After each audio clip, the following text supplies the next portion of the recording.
Hi class, it's Monday. We're doing surface area this week. We started surface area in class and you had a video last week about surface area. There are 2 pages that are going to go with this video, so make sure you have both of them glued down. We're going to start with the one that says steps for solving for surface area, and then we're going to look at a Venn diagram of the surface area of a prism and a pyramid, or a triangular prism. The first page that you're looking at should look like this. It says steps to finding surface area on the side. At the top we have a prism. It tells us the height is 8 centimeters, the length is 4 centimeters, and the width is 5. We're going to label that on our picture on the front of our foldable. So our length is 4 centimeters. Label this 4 centimeters. Our width is 5 centimeters. And our height is 8 centimeters.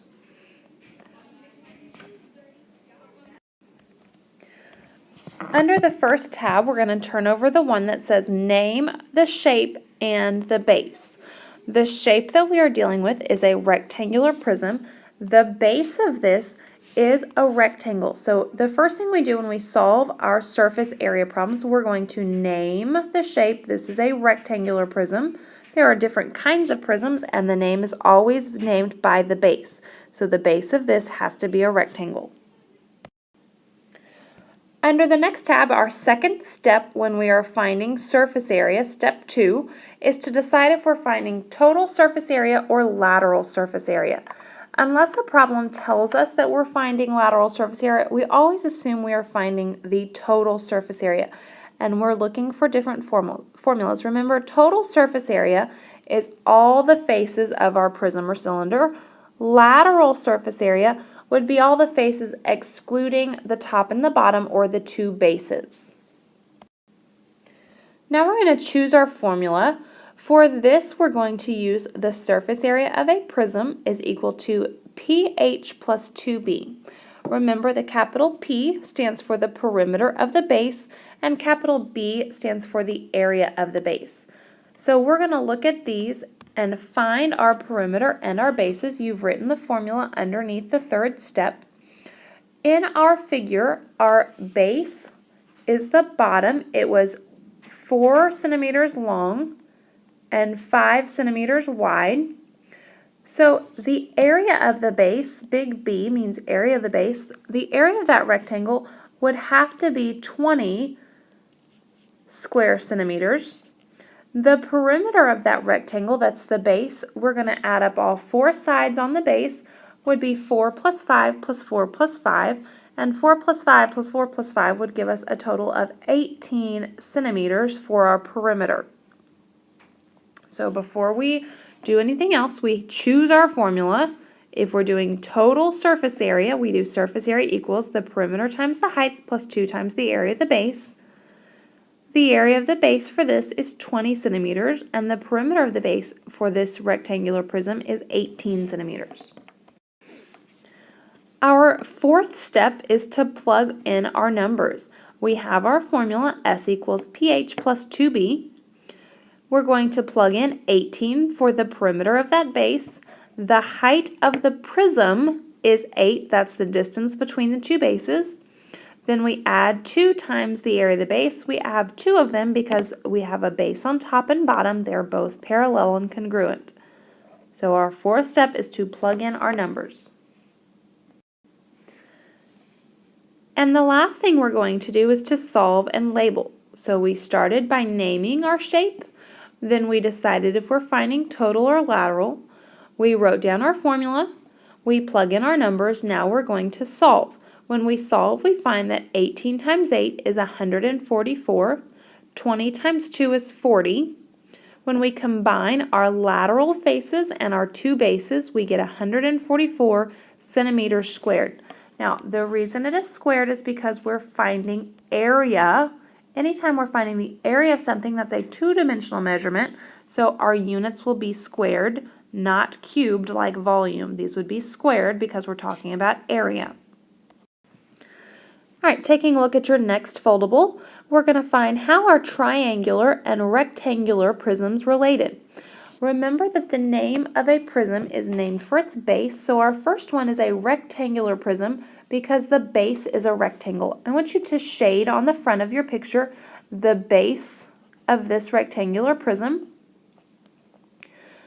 In our triangular prism, that means the base has to be a triangle. Even though this looks like it might be sitting on a rectangle, the base is still the triangle. If it is named a triangular prism, your base has to be a triangle. We're going to look at how these two are alike and how they are different using our Venn diagram. Now, our Venn diagram, remember when we have that, on the left we're going to show things that are just specific for your rectangular prism.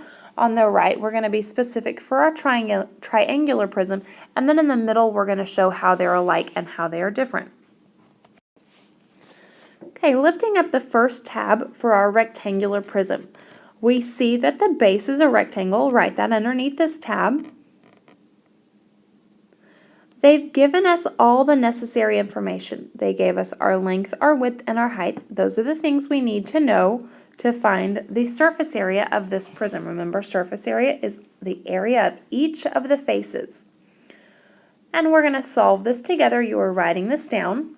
The surface area equals the perimeter times the height plus 2 times the area of the base. On our base, our perimeter is 8 plus 4 plus 8 plus 4. Well, 8 plus 4 plus 8 plus 4 is 24. The height is the distance between the two bases. So we have a height of 10 plus 2 times the area of the base. We have two bases, the top and the bottom. So we're going to have 2 times 32. 32 is the product of 8 and 4. And when we multiply and add these together, the surface area of this rectangular prism is 304 square feet. If you need to pause the video to write, please do so now. All right, turn over the last tab for our triangular prism. There's a picture of it on your screen so you can see this. This one has a base that is a triangle. We shaded it on the front. On a triangular prism, you may be asked to find the missing side of a triangle. For this one, it's given to you. Our missing side of our triangle here is 9 foot. That's the hypotenuse of this right triangle. We have to know that in order to find the perimeter of the triangle.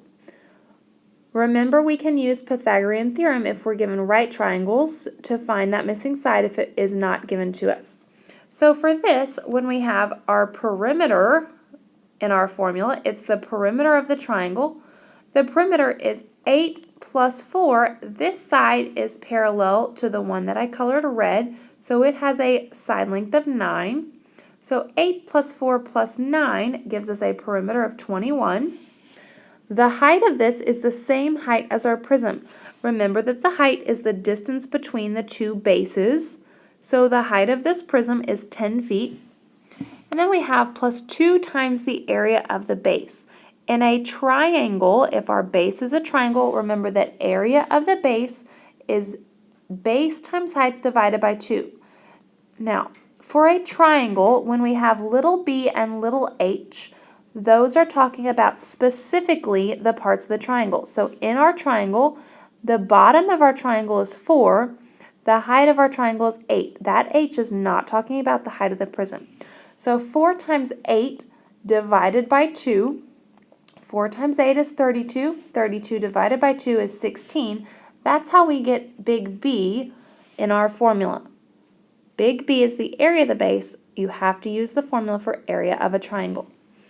Now, our surface area, when we multiply 21 times 10 and add that to 2 times 16, we find that the surface area is 242 feet square.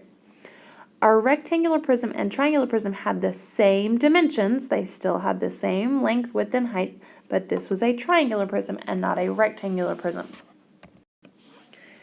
In the last one, we're going to write their similarities. If you'll open up the middle section, these two have the same formula. Whether I have a rectangular prism or a triangular prism, we're using the same formula. These two shapes had the same dimensions, and these two shapes are both prisms. That's how these are similar, and we've written their differences on either side. We're going to work some more tomorrow on surface area of rectangular and triangular prisms, and then we're moving on to cylinders on Wednesday. Make sure you have your notes done for class tomorrow. If you have any questions, write them down in your journal, and we will be happy to answer them tomorrow. Don't forget that the end of the 6 weeks is Friday. Make sure you've gotten all of your grades taken care of before then.